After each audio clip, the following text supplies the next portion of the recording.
Everyone ready? Okay. So, where we pick up now is letter F, federalism over time.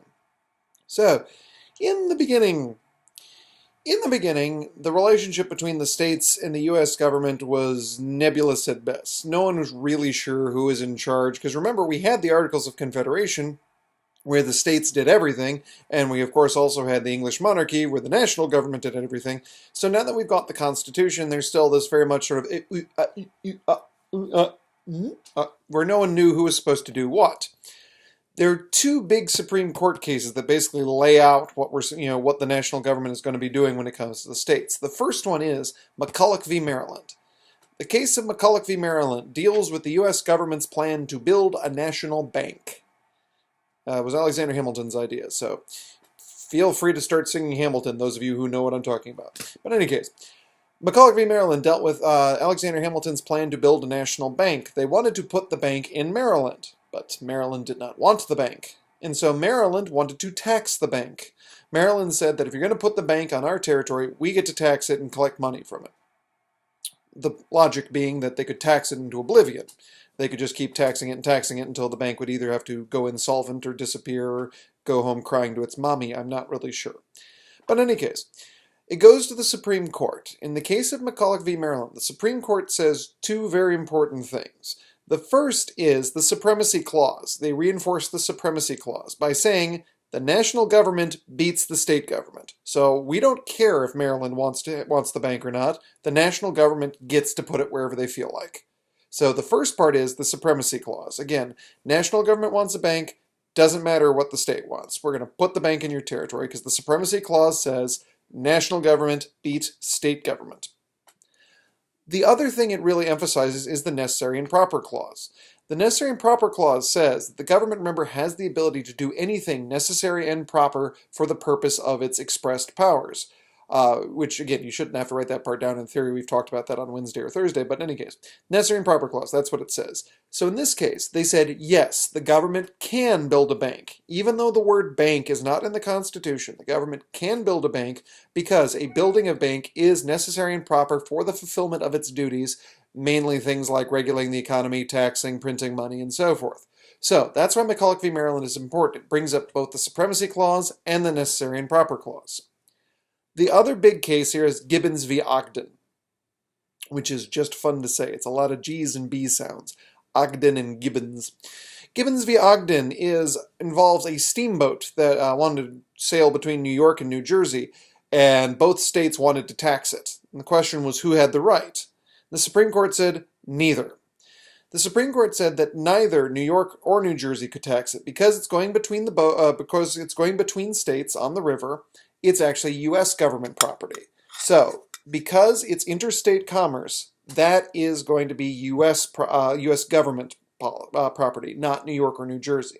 So interstate commerce is purely the realm of the national government, not the states. Now, the reason why that becomes important is when you put these two cases together, this is a lot of power for the U.S. government because, oh, there goes the computer again. Oh, there we go, like I was trying to say. I don't know why it keeps doing that. Oh well, this is really important between McCulloch v. Maryland and Gibbons v. Ogden. You put these two together. McCulloch v. Maryland said the government can do anything necessary and proper for the fulfillment of its duties, and Gibbons v. Ogden says interstate commerce is the U.S. government's job. Put them together, and what the government has been able to do is say anything involving interstate commerce is necessary and proper. So, for example, this is how the government stopped segregation. The U.S. government said, if you accept anything from interstate commerce, you can't be segregated. So if you get anything from out of state, that means you can't be segregated. Because, again, there's nothing in the Constitution that would give them the power to end segregation. So by putting these two powers together, the U.S. government basically gives itself a blank check to be able to do pretty much anything. Now, there are cases where the Supreme Court has said, no, that's not interstate commerce, don't be stupid. But for the most part, Gibbons v. Ogden plus McCulloch v. Maryland gives the U.S. government a lot of power. So this is what the U.S. government has been operating on for a while. But there's still something going on in the background, and that, of course, leads us to the Civil War. The Civil War is the ultimate conflict over who has the power, the states or the national government. In the South, the argument is states' rights. The states have the rights to do whatever they want. In the North, the argument is the U.S. government has the power. They should be able to tell them to do what they want, specifically when you're talking about slavery. The northern states say the U.S. government should be allowed to tell the southern states whether they have slaves or not. The southern states say, no, we should have the right to say whatever we want. This brings up the idea of the nullification crisis. Nullification is an idea that a state should be allowed to get rid of any law that it doesn't like. Nullification, again, is an idea that the states should be allowed to get rid of any law that they don't like. Again, the states believe that they should be allowed to get rid of any law that they don't like. The first president to deal with this idea of nullification was Andrew Jackson. Andrew Jackson had passed a tariff, a tax that South Carolina hated, and South Carolina said that they were going to just ignore it. They were going to nullify it and just say it doesn't count for them. So Andrew Jackson rode down to South Carolina and threatened to start hanging people until they agreed to it. Literally, he was going to just start killing members of the South Carolina government, including John C. Calhoun, who was his vice president at the time. Andrew Jackson was bat poop crazy. But that was Andrew Jackson's, basically his way of settling the nullification crisis. He said, I'm in charge, and if you don't believe it, I'm going to start killing people until you do believe it. It put the issue to bed for a very short period of time, because everybody agreed to the tariff after that, because nobody wanted to see crazy Andrew Jackson show up at their house with an axe and a noose. But it doesn't really solve the crisis in the long term, because even after Jackson's gone, the question about whether or not nullification was valid is still there. So, for example, when Abraham Lincoln wants to free the slaves, the southern states basically say, well, we don't have to listen to it. The end of the Civil War ends nullification once and for all. The end of the Civil War pretty much puts this question to bed. We now agree once and for all that slavery, we do agree that slavery is not okay, but what I'm getting at is we agree once and for all that nullification is not a thing. States cannot nullify national laws. National decisions, national laws beat state laws. So, that's the Civil War for you there. The next big period of time would be the Gilded Age. The Gilded Age is a period of time roughly from the Civil War to about 1900, so you're talking about like 1865 to about 1900. The Gilded Age gets its name from the idea that something that is gilded is something that is covered in gold but not actually made of gold. So everything looks nice and shiny, but if you dig underneath, it's not really what you think. And that was sort of what was true going on in America at the time. Everything looked nice and prosperous and rich and fancy, but underneath the surface, there were a lot of things going on that, weren't all that great. Part of the problem during the Gilded Age is that the U.S. government throws up its hands and says, we're not doing anything. This is called abdication. Abdication, in regards to power, basically means that you're refusing to use your power. You are purposely giving up your power. To abdicate, again, means that you're purposely giving up your power. You're refusing to use it. In this case, from the period from the Civil War till about 1900, these are this era of forgettable presidents, the ones that are not on any money, have no monuments, and you probably cannot name without a book. Because they didn't do anything. The logic was the government's job was to stop bad things, not to create good things. So these presidents were big on vetoes, but never really came up with anything on their own. As a result, the states get the power. The pendulum swings from the national government back to the states. So the states get all the power to make all the decisions. Part of the reason for this abdication is its shell shock from the Civil War. The Civil War was a deeply traumatic experience. We were all scared, exhausted, tired, dead. So the national government's philosophy was, we are not going to take a side on any more important issues because look what happened last time. We talked about slavery and we killed all these millions of people. So we're not going to do that ever again. Instead, don't rock the boat. Let the states handle it. They know what's best. But the problem was, during the Gilded Age, by letting the states handle it, things kind of got out of hand in a couple of places. The economy kind of sputtered. It did really well for the upper class and not so well for everyone else. Issues of, racial relations never really got much better, even in the new states that were building out in the West and in the South. So the problem with the Gilded Age is that by abdicating their power, the national government essentially took its hands off the steering wheel. It's great as long as the road is straight, but the minute there's a curve, you're really wishing that they would grab the wheel again, and they didn't. Which is when you hit the Progressive Era. The Progressive Era is basically 1900 to about World War I, so 1900 to 1912, more or less. It's a short period of time. But the Progressive Era is a period of time marked by extreme change in government and society. It's, again, a period of time, 1900 to 1912, marked by extreme change in both government and society.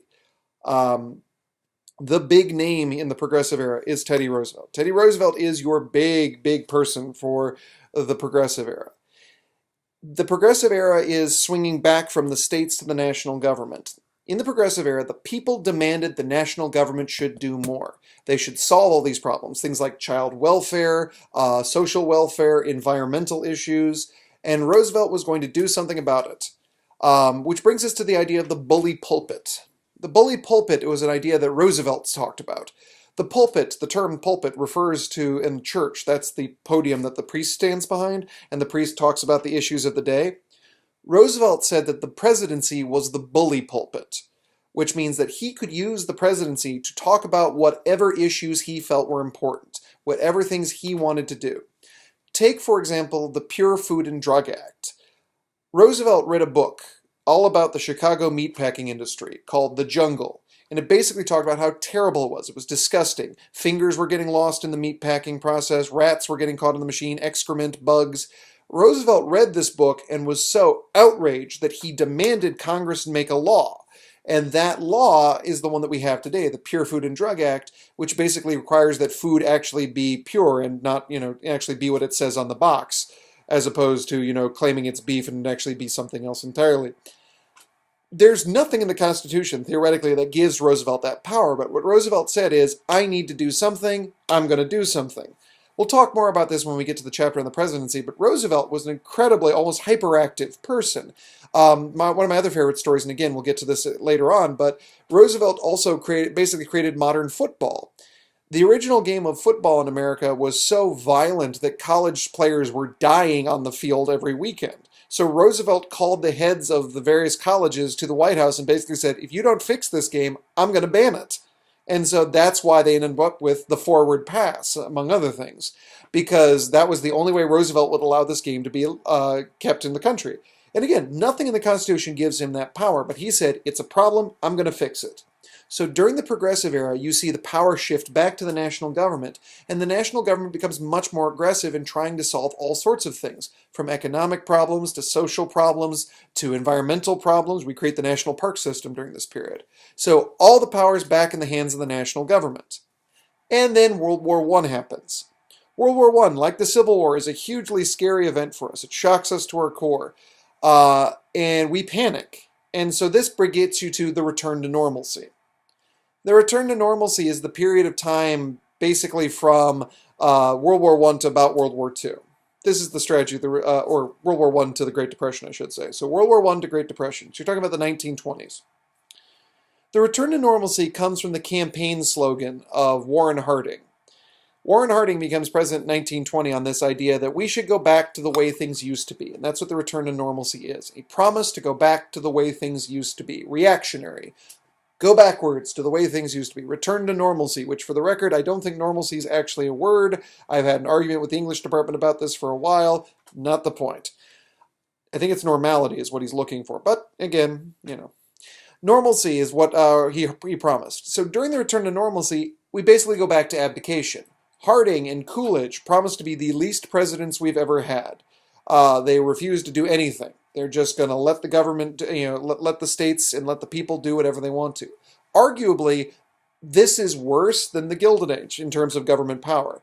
The return to normalcy is probably the least amount of power the national government has had. Because unlike the Gilded Age where they viewed their job as to stop bad things, the return to normalcy, they basically viewed their job as nothing. Harding and Coolidge will do pretty much nothing in office except getting a whole bunch of scandals and so forth.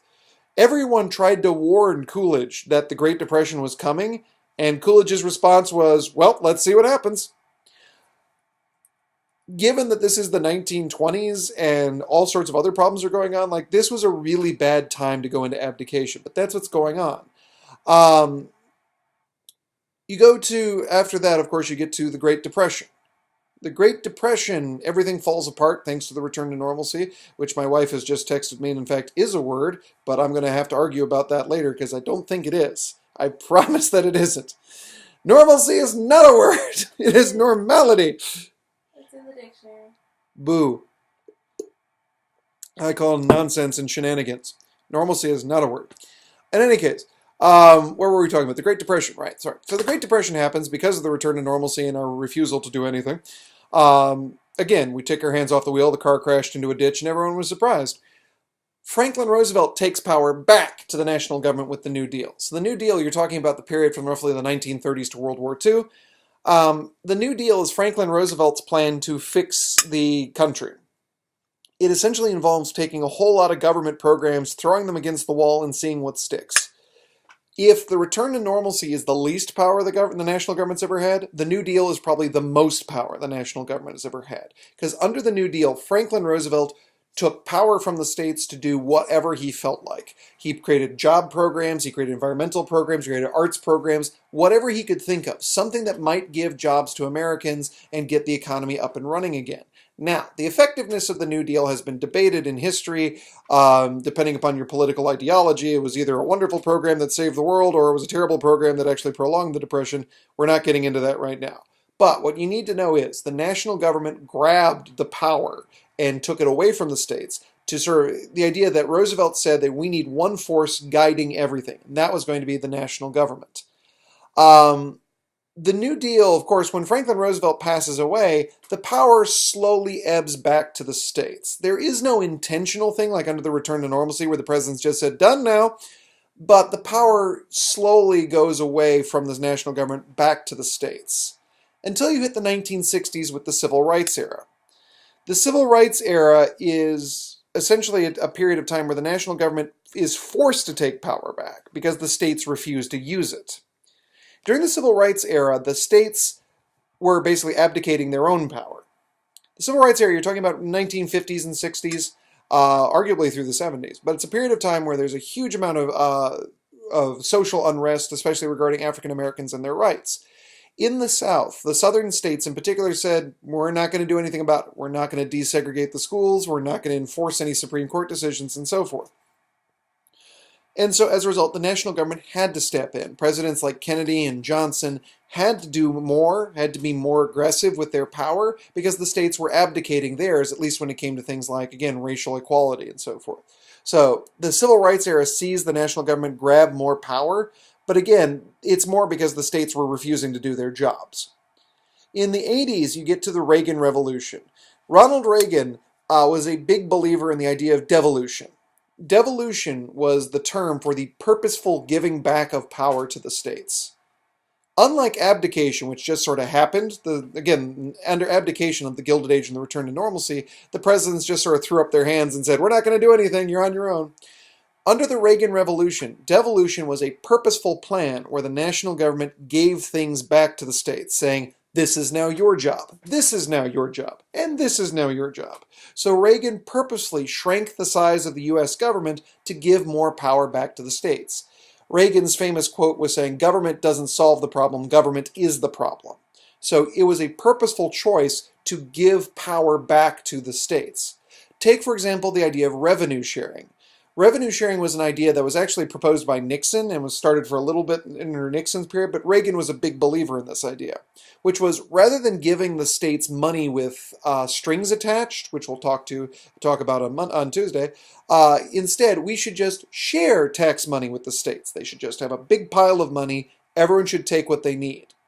The logic being, again, flexibility. All the states would know what they need to use best. But the problem was the states basically just treated it like an open candy jar and just grabbed everything. You know, like the one at the back of my desk that looks like locusts hit it after 48 hours.